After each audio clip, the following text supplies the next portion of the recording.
Okay, now I'm going to go over the basic forms that I use on a regular basis at crime scenes and that most entomologists use.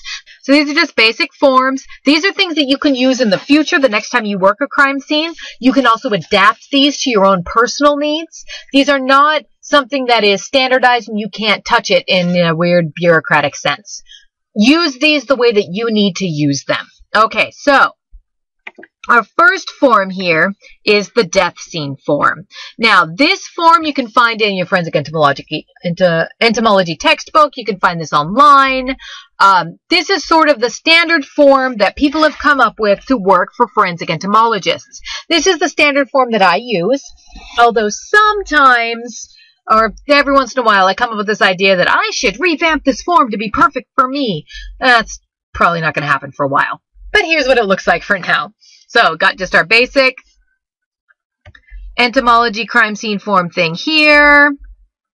At the top, you got your date, put the date that you did to collect evidence, the case number. Now, depending on how you're doing things, the case number can be either the investigator's case number or your own personal case number or both.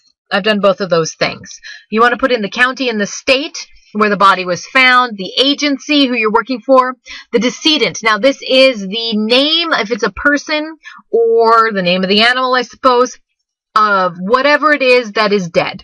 So, in this case, you can put the species of animal that is dead, put the name of the person, you can put, if it's a family pet, put the name of the pet, whatever you want to do. You can also put, group of dogs, or litter of kittens, or something like that.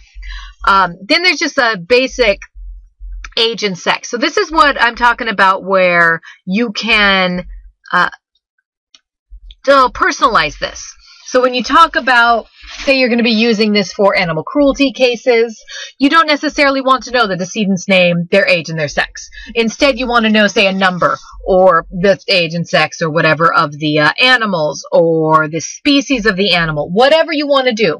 So this is really just a guideline for you to work and use whatever works best for you.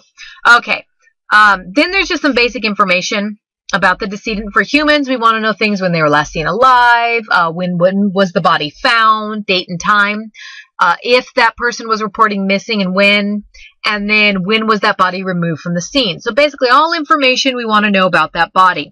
Then there's a place for the basic site description. In this case, we're looking at things like, was the site indoors or outdoors? Was it a rural area? Was it in the middle of the city? Was it a floater in a lake? Was it under brush? Was it underground? What's going on?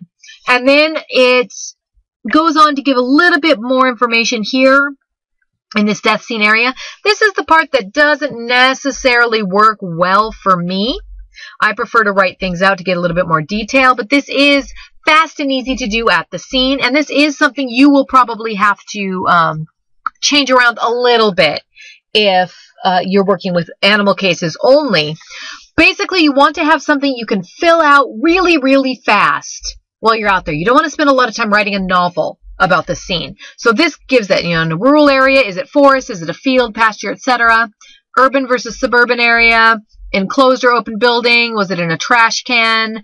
In an aquatic habitat, what type of aquatic habitat? What was the exposure? Was it buried? Was it clothed? Were there debris on the body? And then the state of decay. And so this talks about sort of a generalized state of decay. Was it active decay, advanced decay? And so this used slightly different terminology than what we've learned. So this is where you change it up a little bit. Then any evidence of scavengers. Are they missing arms and legs? Are there bite marks? What's going on there? And then possible traumatic injury. So this gives a little picture. Nice little man here. And you can write down, where did you find traumatic injury? Were there maggot masses in certain places on this body? What's going on there? And a place for your scene temperatures. So the ambient temperature, ambient 1 foot above the ground, the body surface, the ground surface under the body interface, the maggot mass, water temperature if it's aquatic, what's the general temperature, ambient temperature if it's an enclosed structure. It's where you can mention if the heat is on or off, if there's a ceiling fan, soil temperature.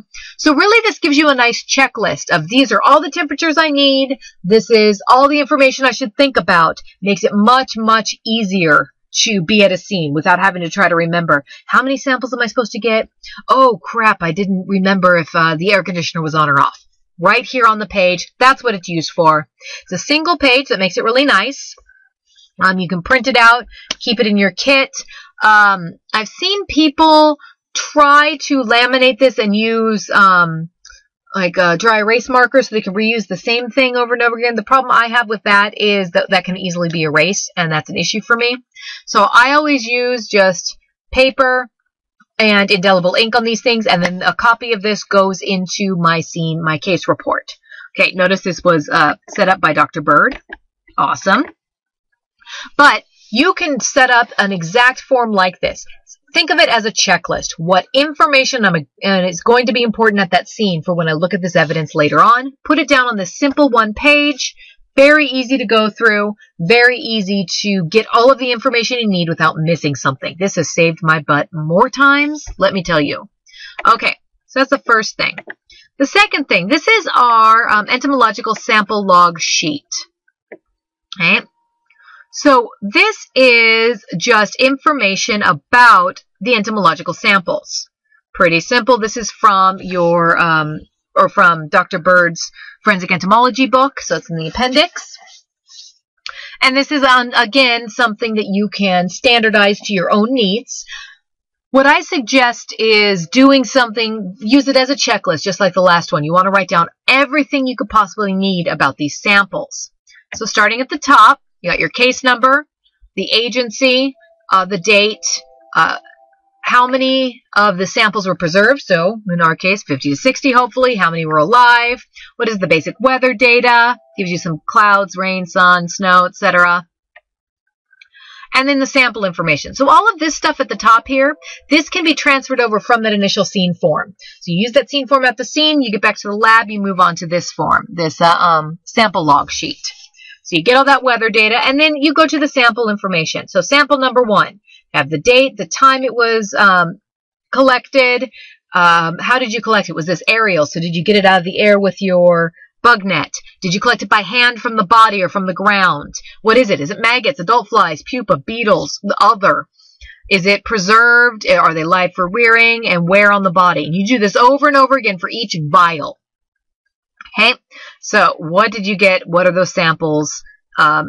What is on there? And you can have as many of these as needed on the in your file. This is just a great record of exactly what you have and where you got it from.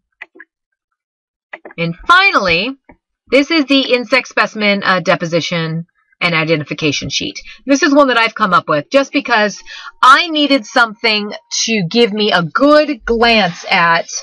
These are the insects I had. This was their stage of development and all that sort of stuff. So it's just a little bit more paperwork. So this is what I have out as I'm identifying my species. So I go through and I say, okay, sample number 1. It's got 5 maggots in there. So I talk about the date that it's obtained, case number, all that sort of stuff. Always, always, always put in this case number and stuff at the top. You want to make sure everything works out that way. Who's completing the form? Me, usually, unless I can beg an intern to do it, but you know, they usually run away. Who knew? The date that the sample was obtained, sample number. So let's say sample number 1 here. It's has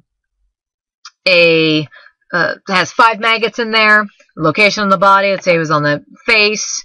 The length of the specimen. Okay, so you want to go through say a range here, or go specimen by specimen, whatever's working out for you. Length of the specimen, how long is it? If it's a maggot, the number of specimens in there, the stage and instar, and the family and the species. And you just keep going down from there, and you write out everything.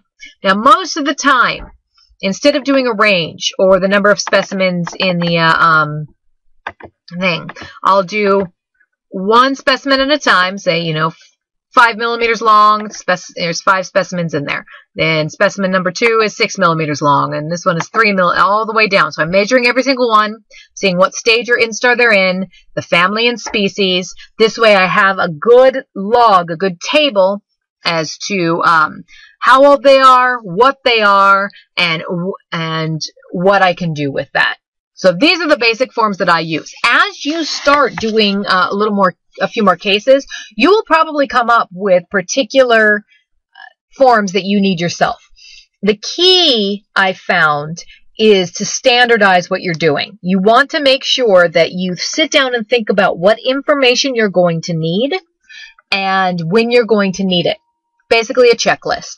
And you make forms that you fill out, so you're sort of forcing yourself to go through this checklist. I need to know the weather data, I need to know the scene temperature, I need to know this, that, and the other thing.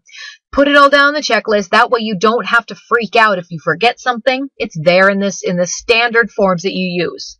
Then you could also hand this off to an intern or to an assistant or somebody where you say, I need you to count the number of specimens, fill out this form. Fill it out. And you can go through and double check them. But then it's not just up to one person to always be there counting 3,000 maggots or whatever it is. It's because they're following your rules, your standardized forms. And that just seems to work really, really well.